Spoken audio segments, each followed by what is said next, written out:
वक्फ संशोधन विधेयक के खिलाफ all India Muslim personal law board लगातार दिल्ली के जंतर मंतर पर धरना प्रदर्शन कर रहा है। तमाम तस्वीरें, तमाम वीडियो सोशल मीडिया पर आग की तरह वायरल हो रही हैं। इसमें विभिन्न मुस्लिम संगठनों और सामाजिक संगठनों के प्रतिनिधियों के साथ ही असदुद्दीन ओवैसी समेत विपक्ष के कई सांसदों को भी आमंत्रित किया गया। एआईएमपीएलबी के इस विरोध प्रदर्शन को देखते हुए जंतर मंतर पर भारी तादाद में सुरक्षा बल भी तैनात कर दिए गए हैं। माना जा रहा है कि सरकार संसद के मौजूदा सत्र में ये बिल सदन में पेश कर सकती है। वक्फ संशोधन विधेयक 2024 के खिलाफ अब विरोध प्रदर्शन पर भारतीय जनता पार्टी के नेता शहजाद पूनावाला का भी बड़ा बयान सामने आ चुका है। उनका कहना है कि वक्फ तो एक बहाना है, देश में दंगे भड़काना, आग लगाना, वोट बैंक की दुकान चलाना, बस यही इनकी कहानी है। एआईएमपीएलबी जैसे संगठन हो या फिर इसका समर्थन करने वाले इसके राजनीतिक आका कांग्रेस, टीएमसी, समाजवादी पार्टी, एआईएमआईएम वे लगातार वक्फ के नाम पर मुसलमानों को भड़काने की कोशिश कर रहे हैं। मैं पूछना चाहता हूं कि क्या संविधान ने जैन समुदाय और ईसाई समुदाय को वक्फ जैसे अधिकार दिए हैं?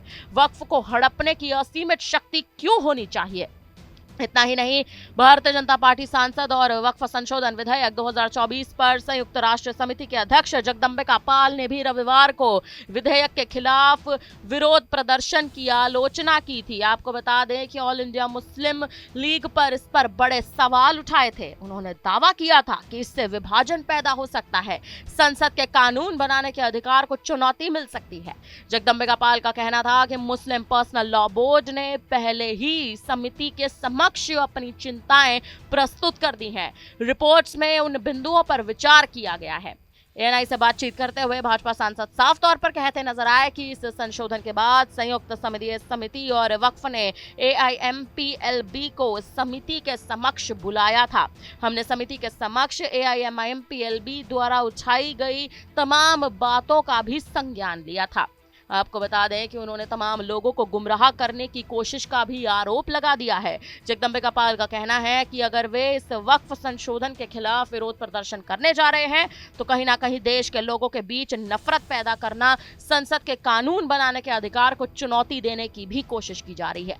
आपको बता दें कि all India Muslim personal law board ने वक्फ संशोधन विधेयक 2024 के खिलाफ 17 मार्च को ही दिल्ली के जंतर मंतर पर विरोध प्रदर्शन का आह्वान कर लिया है। पर्सनल लॉ बोर्ड के प्रवक्ता सईद कासिम रसूल इलाइस ने दावा किया कि सरकार का उद्देश्य हिंदुओं और मुसलमानों के बीच विभाजन पैदा करना और देश में अशांति को भड़काना है। उन्होंने ये भी कह दिया कि इस विरोध प्रदर्शन में हमारा समर्थन करने वाले सभी समुदाय के लोगों को आमंत्रित किया जा रहा है, जिनमें कई सांसद भी शामिल हैं। भाजपा हमेशा नफरत फैलाती है, लेकिन कम से कम हम उम्मीद करते हैं कि उनके सहयोगी दल इस फैसले में भाजपा का समर्थन नहीं करेंगे।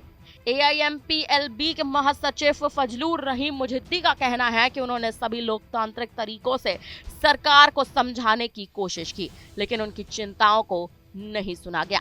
गौरतलब है कि विपक्ष के विरोध के बीच 13 फरवरी को जेपीसी ने वक्फ संशोधन बिल 2024 पर अपनी रिपोर्ट संसद में पेश की थी।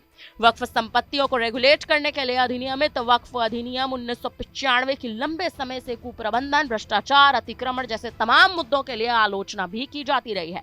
आपको बता दें कि वक्फ संशोधन बिल 2024 का उद्देश्य डिजिटलीकरण, बेहतर ऑडिट, बेहतर पारदर्शिता और तमाम मुद्दों में तमाम कानूनी तंत्र जैसे सुधारों को करने के लिए पेश किया गया था, जिसके बाद अब इसको लेकर चुनौतियां बढ़ती जा रही हैं। जंतर मंतर से आ रही है तमाम तस्वीरें, तमाम वीडियोस, जिस तरह से वहां पर विरोध प्रदर्शन की आग भड़क उठी है। आखिर प्रशासन इस पूरे मामले को कैसे नियंत्रण में लेगा, ये देखना बेहद अहम होगा। फिलहाल इस पर आप क्या कहेंगे? आप हमें अपनी राय कमेंट करके जरूर दें।